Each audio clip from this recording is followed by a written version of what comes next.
All right, so finishing up the notes to 2-1. Okay, example 4. Use the graph of f prime of x to sketch a possible graph of f of x. F of x must also have these properties. Okay, so notice over here, this is the derivative. So these numbers represent the slope of f of x. Then we're going to sketch a possible graph for f of x over here. But f of 0 has to equal 0. What does that mean? It has to go through 0, 0. So let's go ahead and plot that. Okay. And f of x is continuous for all x. What does that mean? No breaks, no holes, no vertical asymptotes. So something that's nice and smooth. Okay, so we don't have to figure out, ooh, there's a hole there but not there. Nice smooth curve. Okay, so we're coming from left to right, and the graph from, we'll just say negative infinity to positive 1 has a slope of what? All those y values, negative 1. So these y values are all negative 1. This tells me that my function, f of x, has slope of 1 for x less than 1. That's what this means. Yes, if I just have a slope of 1, oops, I left off my negative 1, y'all. I'm sorry. Negative 1. If I just have a slope of negative 1, that's linear, right? Okay, so then what happens at 1, though? Once I move to the right of 1, then I have a slope of 2, because all these y values are 2. So f of x has slope of 2 when x is greater than 1. And it has to go through that point. Okay, how am I going to sketch that? Well, let's deal with the less than 1 part. Okay, so everywhere to the left of my pencil has to have a slope of negative 1. Okay, so it has to be slanted this way, but it has to go through that point. So can't I just start at that point and do rise over run of negative 1? Okay, so I'm going to go up and left, up and left, up and left. So that's just doing a negative 1 rise over run. And then I'm going to go down and right until I get to 1. But I'll stop there. I won't go any further to the right because remember it stops at 1 and the slope changes. Okay, so everything to the right of 1 has a slope of 2. Well, I could just pick up here because remember it's continuous. So now there's no gap or break in the graph. And now to the right of this point, do a rise over run of 2. So up 2 over 1, up 2 over 1. Kind of looks like absolute value, but the slope is not the same on both sides. So it's like a wonky absolute value. And then I can just connect my points.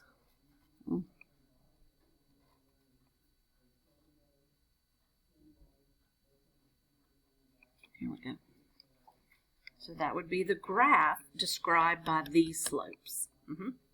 So the open circles for f5, would that not mean that there's an open circle? I know it says it's continuous. Okay, I'm glad you asked that. Okay, so what this means is that there's no slope at 1, right?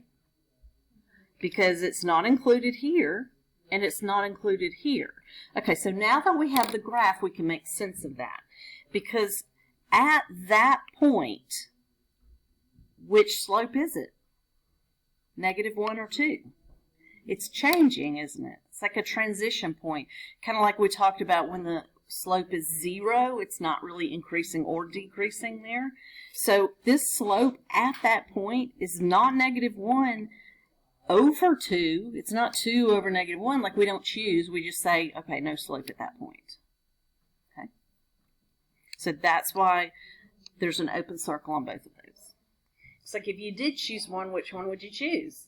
The positive, just because it's positive, the smaller, the bigger, so we just say, okay, no slope there. Okay? All right, so this is where we are going to get gypped because we have a small class to begin with and we have some absent. Because this is really cool when we have at least 20 people in here. But, okay, don't even look at this yet. How many people do you think it would take to guarantee that we have a shared birthday? A lot. Okay, because there are how many days in a year? Except this year. Okay, so we'll say 365 in general. Okay, so if we were going to have a common birthday, I mean, if we had 366 people, we definitely have one, right? 356, 300, would we be guaranteed? Not necessarily. But, okay, so this thing that we're going to look at is statistics related. But it's using slopes, like we've been using, to predict the probability of shared birthdays in a group of people. And you will be shocked at how few people you need to pretty much guarantee a shared birthday. Okay, so on the left is a table that has number of people in a room, and the probability that's already been calculated for us of a shared birthday. Look at this. When I get down to 70 people, the probability is almost 1. Doesn't that kind of blow your mind that it's that small? And look, it gets in the 90s, almost around 40 people. And I've never had a class around 20 or more that we didn't have a shared birthday. Now, we probably will not have one in here because we only have 12 of us, including me. But let's just see. We could. Let's try it. Okay, who has a January birthday? Okay, what day? January 3rd. Happy belated birthday. The 20th, happy belated birthday. Well, we wish you happy birthday. Okay, so those aren't the same. February birthdays. Ooh, 3 of you. What day? 23rd. Oh, y'all are close. March birthdays. Okay, you're the only one. You don't have a shared one. April. Okay, what day? 20th. No, I'm the 20th. I'm like, no, I said the 12th. Okay, May. No, May? June. Okay, what day? Okay, my daughter's is the 9th. July. No, July. August.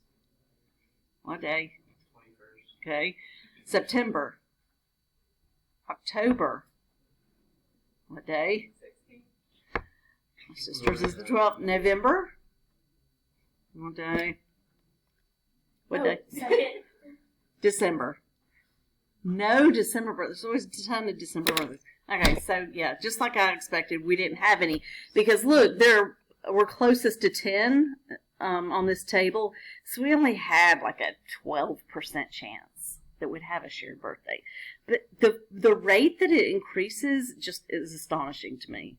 So if we could combine another class in here, we would most likely have a shared birthday. Okay, so dang. Does anybody know Sophia's or Morgan's? November something. Oh, well. Okay.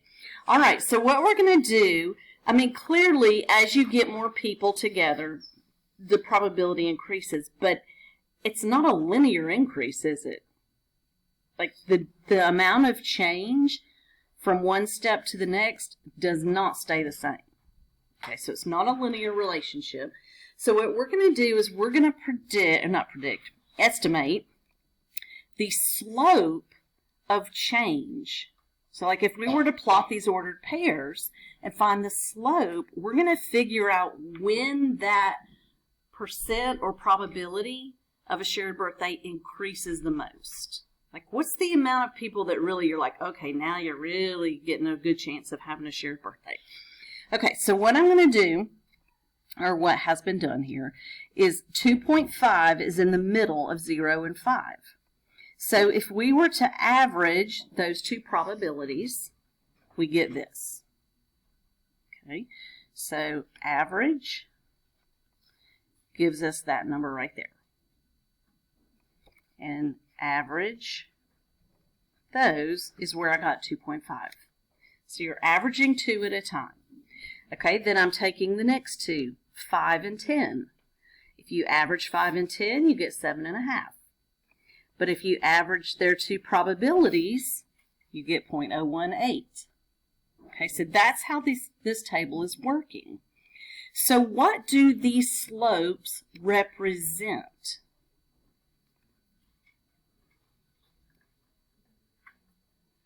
Okay, so remember, slope is delta y over delta x. But what is delta y over here? The change in probability. And then what is x representing? The people in the room. So what does the slope represent? Notice all these are positive. So the increase in probability per person. Okay, so that slope, change in y is change in probability. And they're all positive, so that's why I can say it's the increase. So the increase in probability per, that's the divided by, delta x. Well, x represents people, so per person.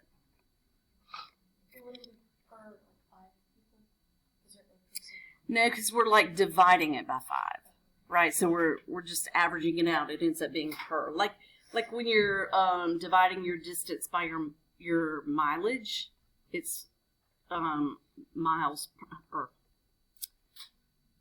by time. Miles divided by your time. Then it's miles per hour or per minute or whatever your unit of time is. So this one is always singular. Okay, so the increase in probability. So let's look at this. When does it really start to increase? When is that slope the biggest, the steepest? Yeah, right in here. At the 17.5, right here is the largest slope. Okay, so what that means is when you get about, we're not going to deal with a half a person, right? We'll say when you get about 18 to 22 people, that's when your probability, your chance of having a shared birthday really increases. That's not very big. 18 to 22 people? Like, that's a small class, right? And look, even as you get more and more people, your probability isn't increasing that much. So here is when it really starts to skyrocket. Like, oh, you got 25 people, you got a really good chance of having a shared birthday. And that's just not that many people when you think of 365 days in the year. I just find that very interesting because it's not what you would expect. I would expect it to be almost exponential. And the more people, then the higher your probability is, but that's not exactly the case. So very cool. Okay. How would we graph a scatter plot of this table over here? Those of you who did AP Stats know. Remember? Yeah, let's do that. Let's just visually look at this increase. Let's just do this one, and we can see what the slope is based on that. So let's just do the table on the left. That's a lot of tedious decimals, I know. Maybe do it in pairs and someone call it out and someone type it in. Okay, go to Stat, Edit, and your X's are your people.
Wow. Okay. If you remember wrong, things still broken. Your thing is still broken. Yeah, 'cause it's not like L1 or L2. Oh, yeah. Well, okay. Let me make myself a note and I'll Google how. I just forget how to clear that, so we'll look it up. Oh, yes. Okay, so what I want to do next is.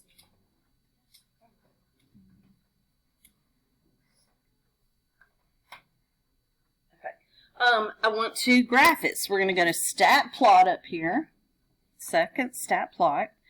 And just use the first one, and we need to turn it on.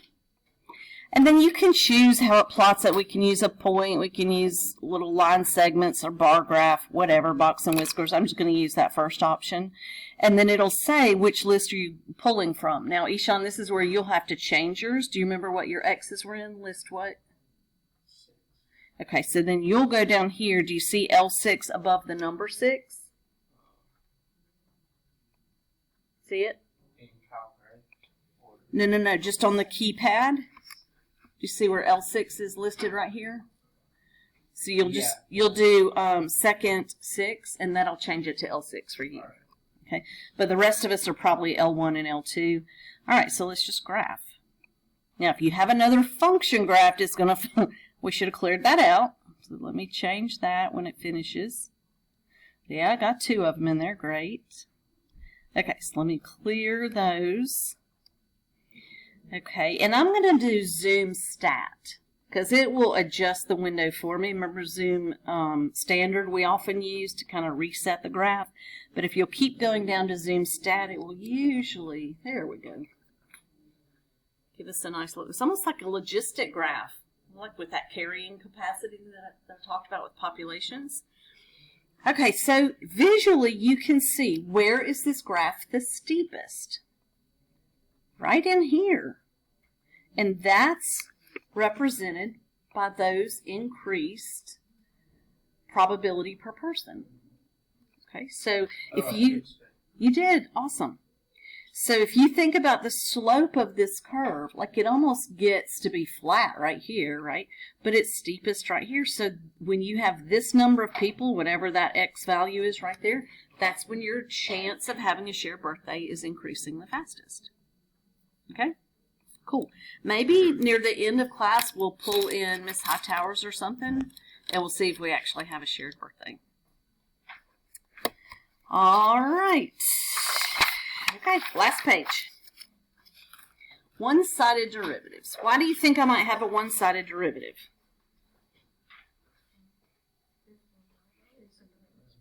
What now?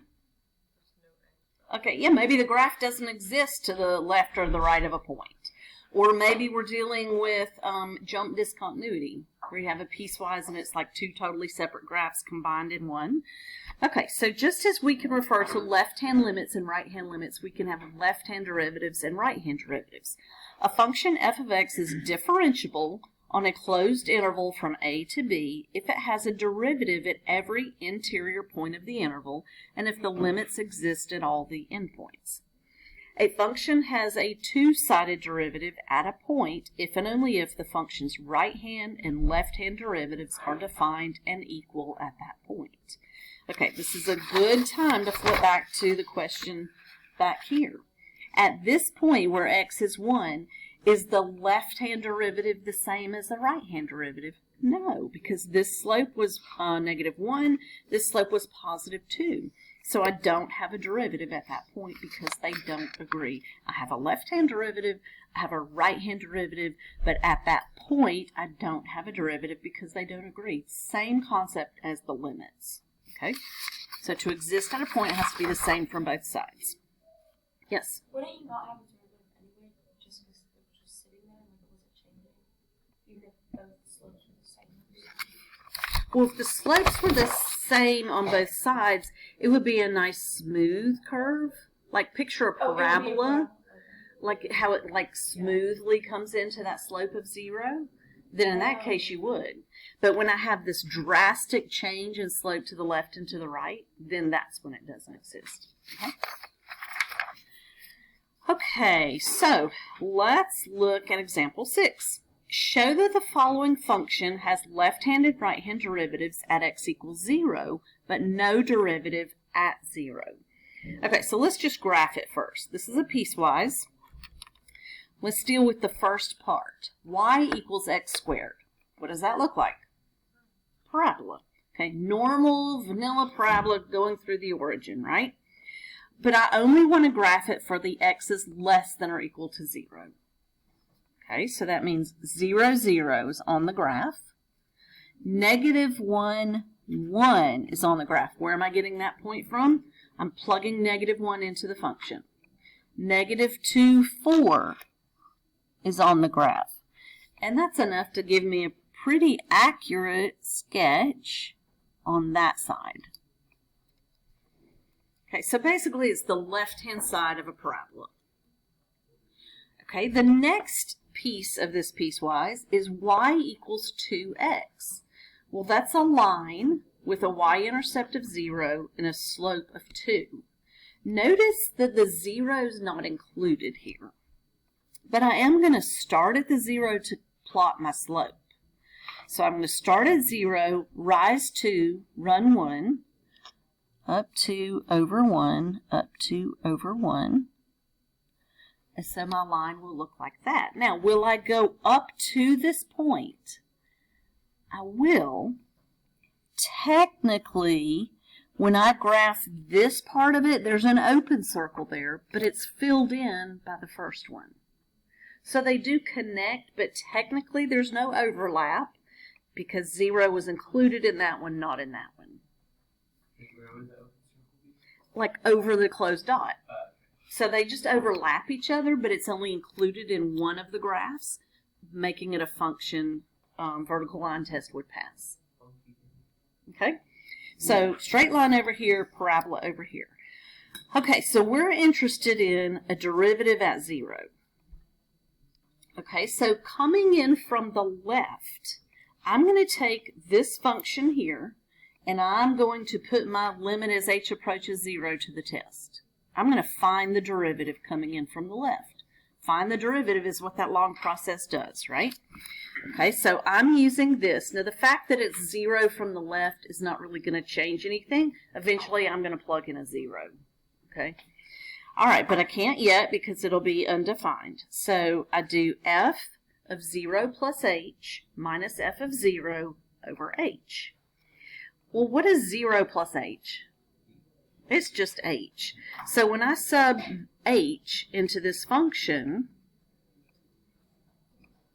I get h squared minus f of 0. When I sub 0 into x squared, I get 0. Okay, so this is f of 0 plus h here, and this is f of 0 here. Okay, well that's easy. That's just h squared over h.